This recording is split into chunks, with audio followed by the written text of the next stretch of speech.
The day we got kicked out didn't explode. It didn't end in shouting or slam doors or anything dramatic enough to prepare you for what comes next. It ended quietly. Too quietly. You're both 18 now. Our stepfather didn't raise his voice. Didn't even look angry. He just stood in the hallway, one hand on the doorframe, like he'd already made the decision days ago. Time to figure things out on your own. My sister, Lila, froze beside me. She always reacted slower than I did. Not because she didn't understand, but because she felt everything before she responded. I looked past him toward the kitchen. Our mom was there, standing at the sink, back turned, water running. She didn't say a word. That's when I knew. This wasn't an argument. This was final. We didn't get time to process it. We got time to pack. 2 backpacks, 1 duffel bag, a handful of clothes, documents, and whatever cash we'd saved from part-time jobs. No plan, no destination, just out. The door closed behind us with a soft click. Not loud enough to match what it meant. We walked for a while. Not because we knew where to go, but because standing still felt worse. Where are we going? Lila asked eventually. Her voice was steady, but I could hear the edge underneath. I didn't answer right away, because the truth was simple. We're figuring it out. That night, we slept at a bus stop.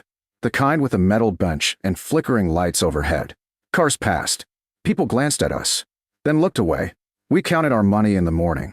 $39. Total. Lila stared at the number like it was a mistake. That's it. That's it. She exhaled slowly. Okay, then we just need something cheap. Temporary. Temporary. That word felt smaller than it used to. We spent the next 2 days trying. Cheap rooms. Back alley rentals. Even asking if anyone needed help in exchange for a place to stay. Most people didn't want the risk. 2 18-year-olds with no address, no history, no guarantee. By the 3rd day, we were tired.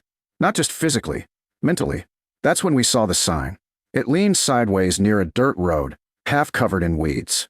The paint had faded so badly we almost walked past it. But the words were still there. Barely. For sale. Lakeside bait shop. We followed the path without saying anything. The lake came into view first. Wide. Quiet. Still. Then, the building. It sat right on the edge of the water, raised slightly on uneven wooden supports.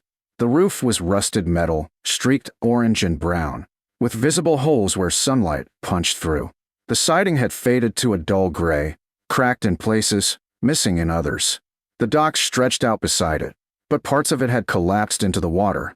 Barrels set scattered nearby, fishing nets tangled and abandoned. It didn't look broken. It looked forgotten. Lila stopped walking. No. I kept moving forward. This isn't an option, she said, following me reluctantly. It's falling apart. I stepped onto the porch. It creaked, but held. That was the first thing I noticed. Not the damage. The fact that it was still standing.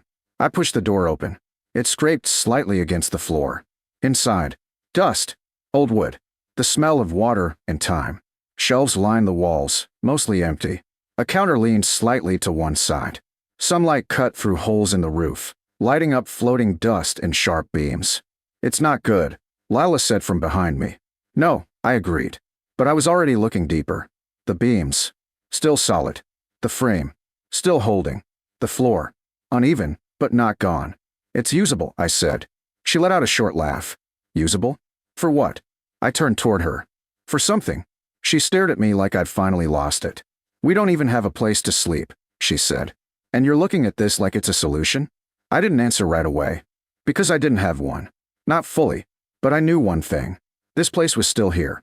When everything else had already been taken or priced out or closed off. This was still here. What if we buy it? I said. Lila blinked. With what? We still have $39. She shook her head immediately. You don't even know how much it costs. I glanced back toward the sign. Let's find out. The number led us to a man named Carter. He showed up later that afternoon in a truck that looked older than the building itself.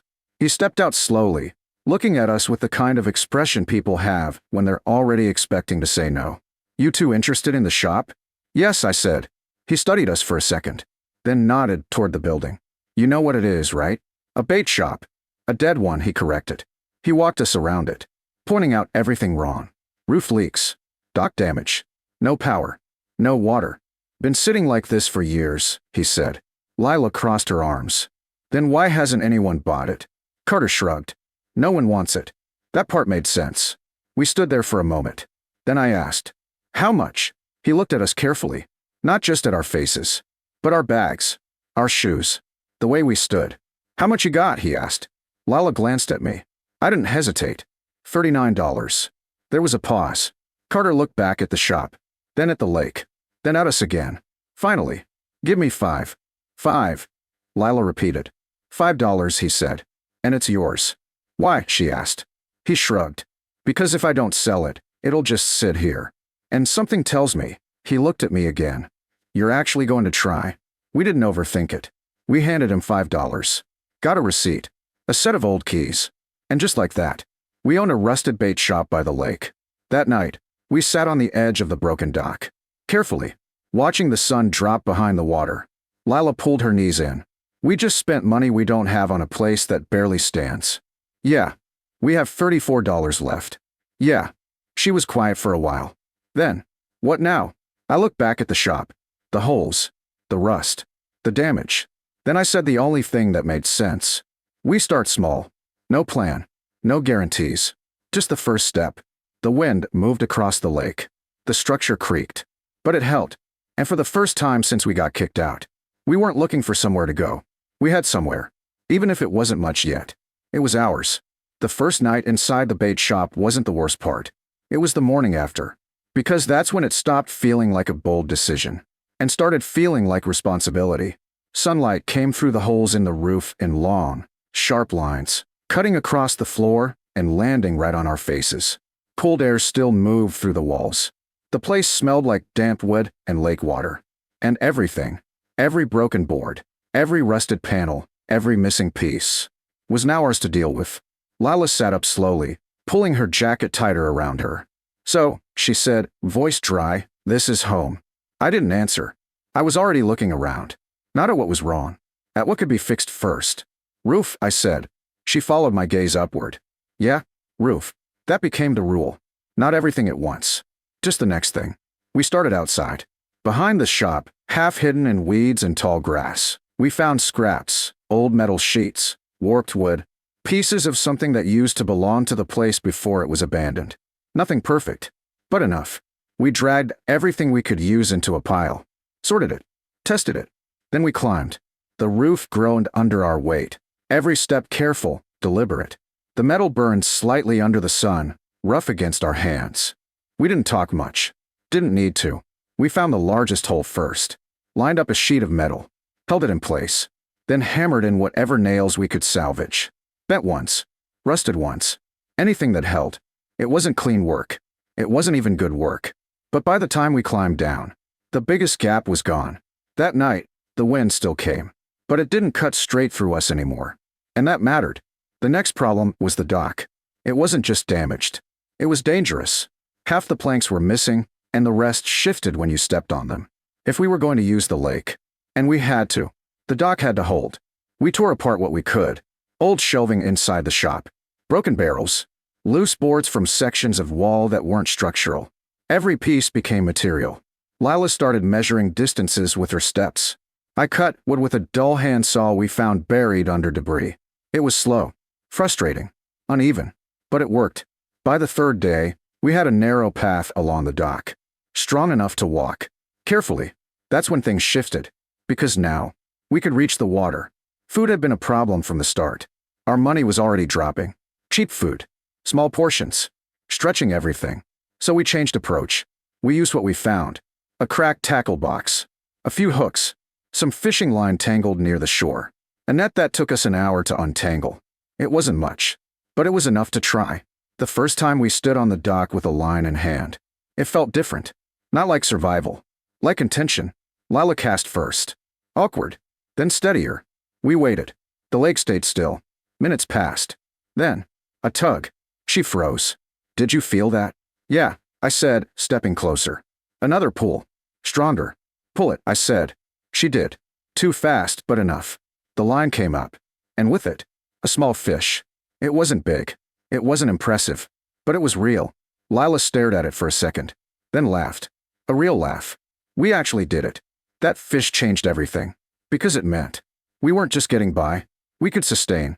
From that point on, the days had structure. Morning. Repairs. Reinforce weak spots. Midday. Fish. Gather. Store. Evening. Cook. Plan. We cleared more space inside. Organized what little we had. Created sections. Sleeping area. Work area. Storage. The place still looked rough. Still smelled like old wood and water. But it felt different. Like it was becoming something. Then, about 3 weeks in, someone showed up.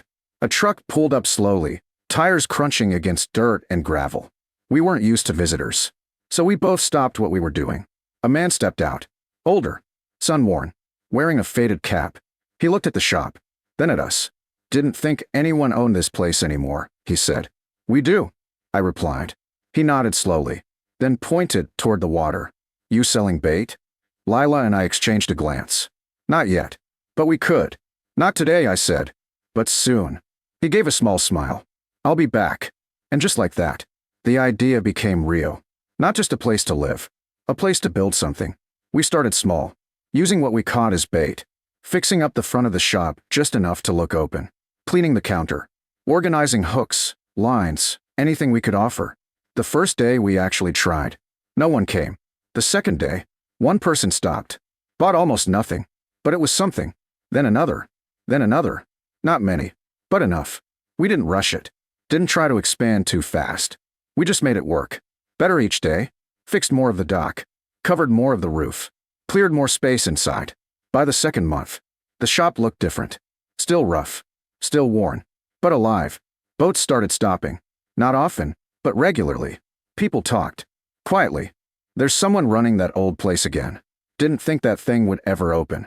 By the third month, we weren't just surviving anymore. We were stable. The money wasn't big, but it was steady. Enough to buy better tools. Better materials. We replaced sections of the dock properly. Reinforced the structure. Added a simple sign out front. Nothing flashy. Just clear. Open. And that's when everything shifted again. Not suddenly. Not dramatically. But noticeably. More people stopped. Not because of the sign. But because the place worked. It was reliable. You could dock. Buy what you needed. Leave. Simple. By the fourth month, the shop didn't look abandoned anymore. It looked intentional. The rust was still there. The wood still worn. But everything held. Everything worked. Then came the moment neither of us expected. Late afternoon. The lake calm. A truck pulled up. Not like the others. Cleaner. Newer. A man stepped out. Well-dressed. Out of place. He looked at the shop for a long moment. Then walked up. You two own this? He asked. We do, I said. He nodded slowly. I've been hearing about this place. Lila crossed her arms slightly. Good things or bad things? He smiled faintly. Interesting things. He looked around. The dock. The structure. The steady movement. You built this back up? He asked. Yeah. He paused. Then said, I'd like to talk about expanding it. Lila and I both went quiet. Because just a few months ago, we didn't have a place to sleep. And now, someone was asking to build with us. I looked back at the shop. The rusted roof we patched. The dock we rebuilt. The place we turned into something from nothing. Then back at him. We didn't build this to hand it over, I said. He nodded. Then don't. Another pause. Build it bigger. The wind moved across the lake again. Soft. Steady. The shop creaked slightly behind us. But it held. Just like it had from the beginning. We didn't answer right away. Because this time, we didn't need to rush. We had something now. Something real. Not just a place. A future. And for the first time, we weren't trying to survive the next day. We were deciding what came next.